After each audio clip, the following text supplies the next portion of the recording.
大家好，我是美食多。今天给大家分享一个红薯非常养生的吃法，加上2个鸡蛋，常吃身体好，尤其是女性朋友，可以多吃一些。一起跟着视频来看看是怎么做的吧。先把鸡蛋放在一旁，现在把红薯皮去掉。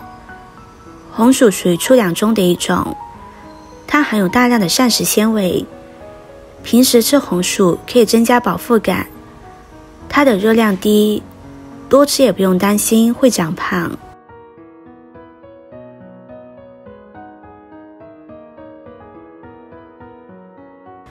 削好之后，将它切成薄片，尽量切薄一点，这样更容易蒸熟。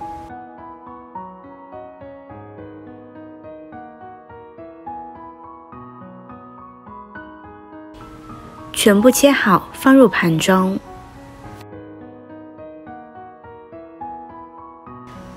再将它放入蒸锅中，水开之后将它蒸熟。这个时间准备一把枸杞，一把红枣，加入适量的面粉、食盐，再倒入清水，下手将它们抓洗干净。红枣和枸杞在晾晒的过程中会沾染很多灰尘杂质，所以在使用之前一定要好好清洗一下，这样吃的会更加放心。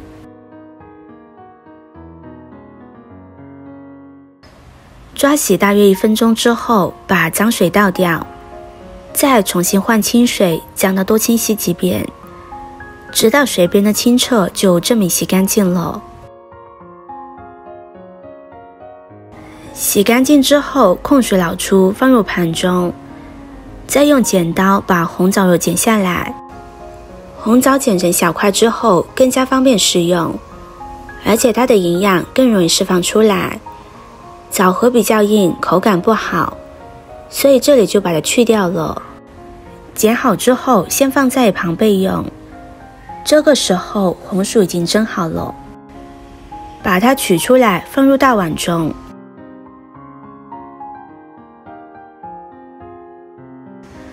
再往里边加入1勺红糖，用擀面杖把它压成红薯泥，尽量压得细腻一些。越细腻，口感越好。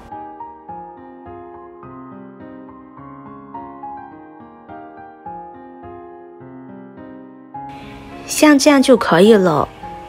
现在往里边少量多次的添加糯米粉，一边加一边搅拌，这样可以防止面糊太干或者太稀。如果太干，可以加点清水；太稀就可以加点糯米粉。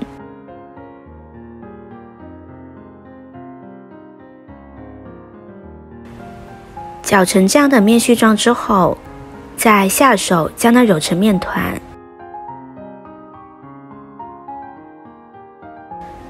最后揉成这样软硬度适中的面团就可以。然后取下一小块面团，放在手中搓一搓，将它搓成一个小圆球，像鸡蛋黄大小就差不多了。将剩下的面团都搓成这种小丸子。先放入盘中，现在往锅中加入适量的清水，开大火烧开。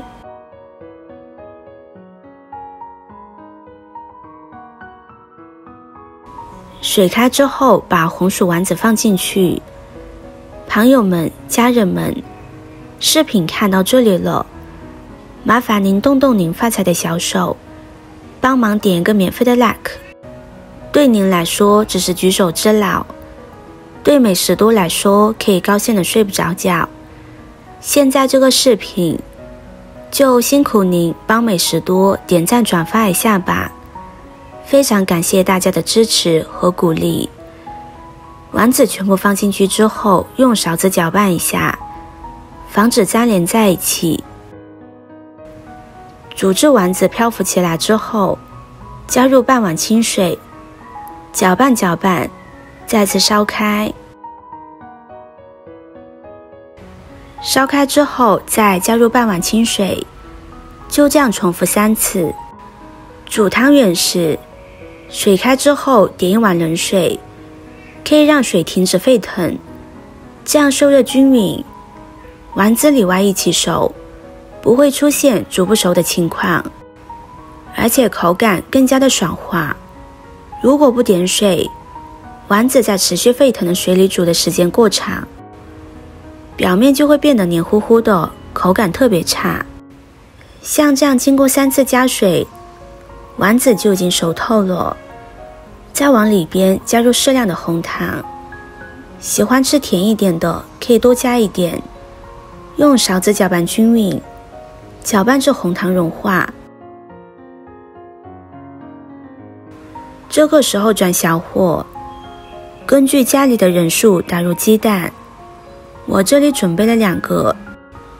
加鸡蛋时一定要使水处于微开的状态，这样鸡蛋才不会散开。鸡蛋差不多定型之后，再把表面的浮沫撇出去，然后把红枣、枸杞放进去，继续煮上2分钟，用勺子推动一下，防止粘锅底。最后再加入1勺甜酒酿。甜酒酿是一种口味酸甜、营养极其丰富的食材，吃甜酒酿对身体是很好的。搅拌均匀之后再煮1分钟即可。煮甜酒酿的时间不宜过长，不然会破坏它的营养成分。时间到之后就可以关火出锅装入盘中。这样做出来的红薯丸子吃起来非常的有营养，早上吃上1碗，一整天整个人都舒服，吃起来软糯香甜，非常好吃。丸子我们可以一次性多做一些，放入冰箱冷冻保存着，吃的时候拿出来就煮，非常的简单方便。而且这道汤是特别适合女性朋友的，它含多种营养成分，如维生素、矿物质和各种有益的氨基酸等，不仅能够带给身体滋补的功效，还能够滋润肌肤，使面色健康红润。你也赶紧收藏起来试一试吧。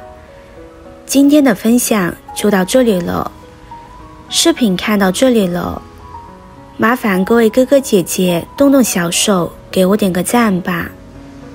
点击我的头像可以看到更多的美食视频，我们下个视频见啦。